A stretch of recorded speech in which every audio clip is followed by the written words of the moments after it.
Jika negara punya pasukan tempur, maka Allah juga punya tentara yang menjadi pasukan untuk menyerang musuh-musuhnya. Imam Ibnu Katsir dalam kitab Qosasul Anbiya Terj halaman 572 mengutip sebuah hadis tentang jaraat atau belalang. Abu Dawud meriwayatkan, dari Abu Utsman An-Nahdi, dari Salman Al-Farisi, ia berkata, Nabi pernah ditanya mengenai belalang, lalu beliau menjawab, belalang adalah salah satu jenis tentara Allah yang paling banyak jumlahnya. Aku tidak memakannya, tapi aku juga tidak mengharamkannya. Belalang sebagai tentara Allah diperintahkan Allah untuk menyerang tanaman hingga sama sekali tidak tersisa tanaman, buah-buahan, sayur-sayuran, dedaunan atau bahkan rerumputan. Dari sinilah terjadi masa paceklik yang menjadikan orang-orang mengalami kelaparan panjang. Bukan hanya belalang, kesombongan Firaun dibungkam oleh Allah melalui banyak tentara Allah berupa binatang. Begitupun kecongkakan Raja Namrud dibungkam oleh tentara Allah berupa nyamuk. Begitulah jika Allah menghendaki runtuhnya rezim zolim yang menentang hukum Allah. Maka kami kirimkan kepada mereka taufan, belalang, kutu, katak dan darah sebagai bukti yang jelas, tetapi mereka tetap menyombongkan diri dan mereka adalah kaum yang berdosa. Al-A'raf 133.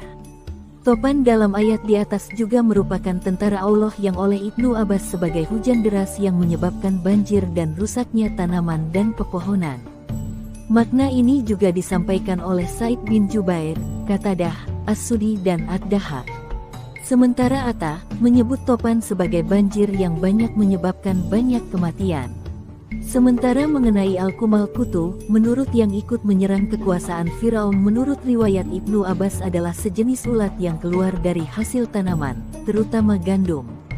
Disebutkan juga sebagai belalang kecil yang belum bersayap.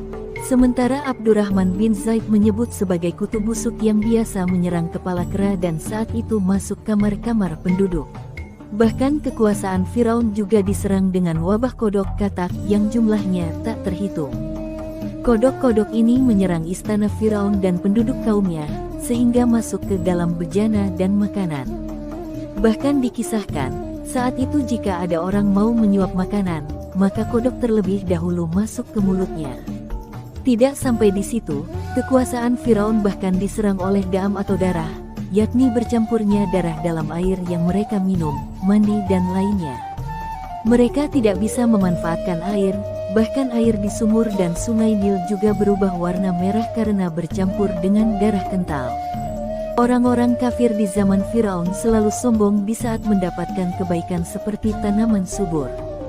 Sementara ketika ada bencana seperti musim paceklik di mana tanaman banyak yang mati, mereka justru menyalahkan Nabi Musa. Firaun dan para budaknya adalah manusia-manusia bodoh dan sombong, tidak mau menerima nasihat kebenaran. Dan sesungguhnya kami telah menghukum Firaun dan kaumnya dengan mendatangkan musim kemarau yang panjang dan kekurangan buah-buahan, supaya mereka mengambil pelajaran. Al-A'raf 130. Kemudian apabila datang kepada mereka kemakmuran, mereka berkata, itu adalah karena usaha kami. Dan jika mereka ditimpa kesusahan, mereka lemparkan sebab kesialan itu kepada Musa dan orang-orang yang besertanya. Ketahuilah, sesungguhnya kesialan mereka itu adalah ketetapan dari Allah, akan tetapi kebanyakan mereka tidak mengetahui. Al-A'raf 131. Sementara itu Raja sombong Namrud juga diserang oleh pasukan Allah yakni hewan kecil bernama nyamuk hingga tewas dan runtuh kerajaannya. Ketika itu Allah mengutus raja lainnya untuk mengajak Namrud agar beriman kepada Allah. Raja itu mengajak beriman hingga 3 kali. Namun Namrud menolak dan bertambah zolim. Karena menolak, maka sang raja meminta Namrud mengumpulkan seluruh pasukannya karena besok pagi akan diserang. Saat Namrud mengumpulkan semua pasukan sambil menunggu musuh, ternyata yang datang adalah pasukan Allah berupa nyamuk, bukan manusia. Tentara Allah itu tak terhitung jumlahnya.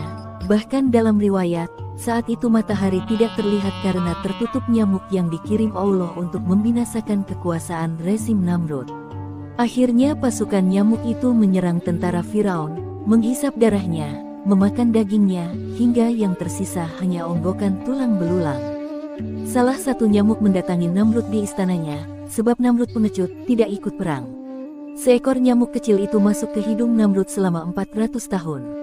Selama itu pula Namrud memukul kepalanya dengan tongkat besi untuk mengeluarkan nyamuk, hingga akhirnya dia binasa oleh seekor nyamuk yang kecil.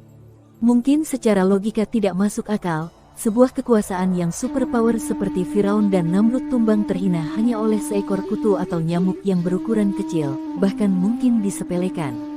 Itulah hebatnya tentara Allah, tak perlu senjata canggih jika berkehendak menjungkirkan rezim zolim. Bahkan senjata secanggih apapun tak mungkin bisa menyasar nyamuk yang kecil. Melalui wabah atau tentaranya ini, Allah hendak membinasakan penguasa zolim dan menyelamatkan umatnya yang beriman. Namun kafir, tetaplah kafir, mereka tak juga beriman, meski sudah diingatkan oleh Allah melalui para nabi dan tentaranya.